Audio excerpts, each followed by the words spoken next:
Halo semuanya, di video kali ini kita akan belajar bersama-sama tentang teknik sampling ya, atau teknik pengambilan sampel. Ini adalah video part 2 dari video pertama, yaitu tentang penentuan populasi dan teknik sampling.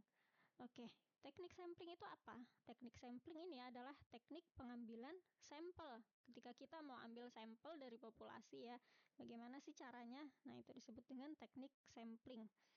Teknik sampling ini terbagi menjadi dua ya, yaitu sampling probabilitas dan teknik sampling non-probabilitas. Teknik sampling probabilitas ini artinya setiap individu dalam populasi ini punya kesempatan yang sama untuk diambil, untuk terpilih sebagai sampel. Sedangkan teknik sampling non-probabilitas ini setiap individu dalam populasi itu peluangnya untuk terpilih sebagai sampel itu berbeda gitu ya. Oke, teknik sampling probabilitas terbagi menjadi 4 ya, dan non-probabilitas juga terbagi menjadi 4. Akan kita bahas satu persatu. Yang pertama, teknik sampling probabilitas atau probability sampling technique. Yang pertama ada sampling acak sederhana atau simple random sampling. Untuk simple random sampling ini, setiap anggota populasi punya kesempatan yang sama untuk dipilih. Nah, pemilihan populasinya ini secara acak dari keseluruhan populasinya. Contohnya ketika teman-teman mengundi misalnya arisan, mengocok arisan gitu, siapa yang akan keluar namanya. Nah, diambil namanya dari gelas arisan itu. Nah, yang keluar namanya itu yang terpilih. Nah, itu contoh dari sampling acak sederhana. Pengambilan sampelnya adalah secara acak ya. Kemudian yang kedua ada namanya sampling acak sistematis atau systematic random sampling. Kalau sampling acak sistematis ini, pemilihan sampelnya itu masih secara acak ya, tapi dimulai dari nilai tertentu. Nah, sampel berikutnya ini nggak diambil secara acak lagi, tapi diambilnya setiap kelipatan tertentu. Nah, ini ada langkah-langkahnya. Contohnya, manajemen sebuah perusahaan ojek online mengedarkan kebijakan terbaru kepada mitra pengendara yang terdiri dari 20.000 orang. Mitra pengendaranya ada 20.000 orang ya. Ia ingin mengetahui opini mitra pengendara tersebut terhadap kebijakan yang baru dengan menyebar kuesioner ke 500 orang. Pengambilan sampelnya dilakukan secara acak sistematis. Nah, di sini kita tahu jumlah populasinya itu ada 20.000. Di sini di langkah-langkahnya ini kita lihat ya, ukuran populasi itu dilambangkan dengan N, ukuran sampel itu N besar ya. Ukuran populasi itu N besar, ukuran sampel ini N kecil. Nah, kita tentukan dulu ukuran populasinya, berarti N besarnya adalah 20.000 dan N kecilnya adalah 500 karena akan disebar kuesionernya ke 500 orang, berarti sampelnya ada 500. Kemudian hitung interval K. K-nya ini adalah N besar dibagi N kecil. Jadi berapa intervalnya? Intervalnya adalah populasinya dibagi dengan jumlah sampel. 20.000 dibagi dengan 500, yaitu sama dengan 40 ya. Nah, intervalnya adalah 40. Kemudian nomor 3, pilih titik awal secara acak dari antara 1 sampai K. Oke, di sini kita misal ya, ini populasinya kan ada 20.000. Nah, andaikan ini kita tulis 1, 2, 3, 4, 5 dan seterusnya sampai 38, 39, 40, 40, kemudian 41, 42, 43 dan seterusnya sampai ke 20.000 gini ya. Nah, kita ambil sampel pertamanya itu secara acak. Maksudnya kita pilih secara acak itu dari 1 sampai 40. Misalkan kita peroleh sampel yang pertama itu adalah sampel nomor urut 5 gitu ya. Ini sampel ke-1 ya. Ini sampel pertama.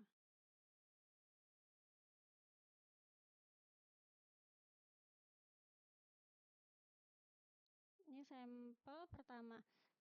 Nah, untuk sampel berikutnya ini adalah setiap kelipatan 40. Berarti sampel yang kedua adalah sampel ke-5 ditambah 40, yaitu 45. Nah, orang ke-45 ini akan jadi sampel yang kedua. Ini sampel kedua.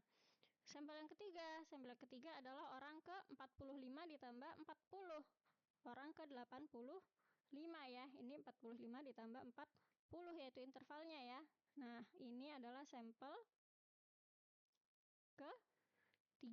Begitu seterusnya sampai diperoleh sampel ke-500. Nah, ini cara menentukan sampel dengan systematic random sampling ya. Oke, yang ketiga adalah sampling acak terserata atau stratified random sampling.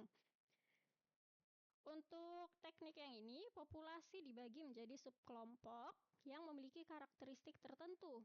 Nah, sampelnya diambil dari setiap strata secara acak. Contohnya, panitia orientasi mahasiswa baru Polibatam hendak meminta testimoni ya dari para mahasiswa baru terkait acara inaugurasi yang telah berlangsung. Dari 4 jurusan yang ada dipilih 3 orang perwakilan mahasiswa baru dari setiap jurusan secara acak. Kebayang nggak teman-teman? Jadi misalkan di Polibatam ini ada keseluruhan mahasiswa baru ya. Jadi populasinya adalah seluruh maba. Ya. Nah, cara mengambil sampelnya adalah dari seluruh maba ini dibagi menjadi subkelompok lagi. Subkelompoknya dibagi misalkan per jurusan ya. Ada 4 jurusan misalnya. Ada MB, kemudian ada IF, ada elektro, ada mesin. Nah, kita ambil sampelnya ini dari setiap kelompok ini. Dari setiap kelompok ini diambil sampel secara acak 3 orang, 3 orang, 3 orang. Gitu ya, ini sampling acak terserata. Kemudian yang keempat, sampling cluster atau cluster sampling. Kalau sampling cluster ini mirip sebenarnya dengan sampling acak terserata, tapi tidak semua kelompok itu diambil sebagai sampel ya. Nah, contohnya di sebuah kota terdapat 100 sekolah. Dari 100 sekolah yang ada, dipilih 10 sekolah secara acak untuk dijadikan sampel. Jadi tidak keseluruhan 100 sekolah ini yang kita ambil beberapa siswa untuk jadi sampelnya ya, melainkan kita pilih lagi dari kelompok-kelompok yang ada ini, kita pilih beberapa kelompok untuk dijadikan sampel. Nah, kemudian bagaimana untuk sampelnya? Untuk pengambilan sampel berikutnya, ada 2 opsi ya. Yang pertama, bisa kita ambil seluruh siswa yang ada di sekolah tersebut sebagai sampel. Berarti kita cukup dari 100 sekolah yang ada, kita pilih 10 secara acak. Udah dari 10 ini semuanya kita jadikan sampel siswanya. Atau yang kedua dari 10 sekolah yang terpilih, dipilih lagi beberapa siswa untuk dijadikan sampel. Jadi dari sekolah pertama sampai sekolah 10 ini diambil beberapa siswa masing-masing sekolahnya untuk jadi sampel. Nah, yang pertama tadi disebut sebagai one stage cluster sampling, yang kedua disebut sebagai two stage cluster sampling. Oke, ini untuk sampling probabilitas. Kita masuk ke teknik sampling non-probabilitas atau non-probability sampling teknik. Yang pertama ada sampling kuota.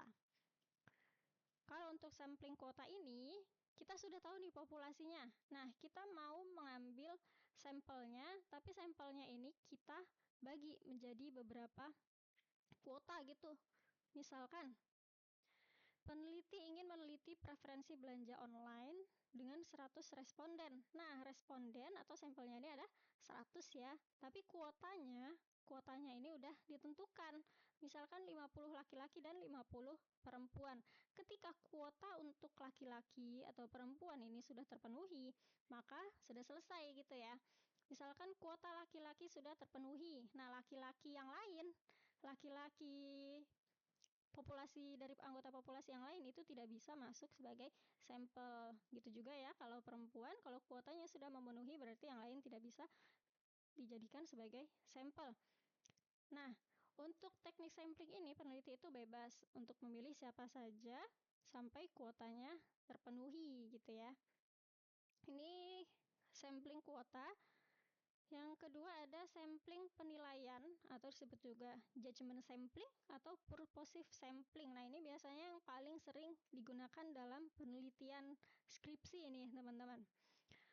Untuk purposive sampling atau judgment sampling atau sampling penilaian ini, peneliti itu memilih sampel berdasarkan pertimbangan tertentu yang disesuaikan dengan tujuan penelitian.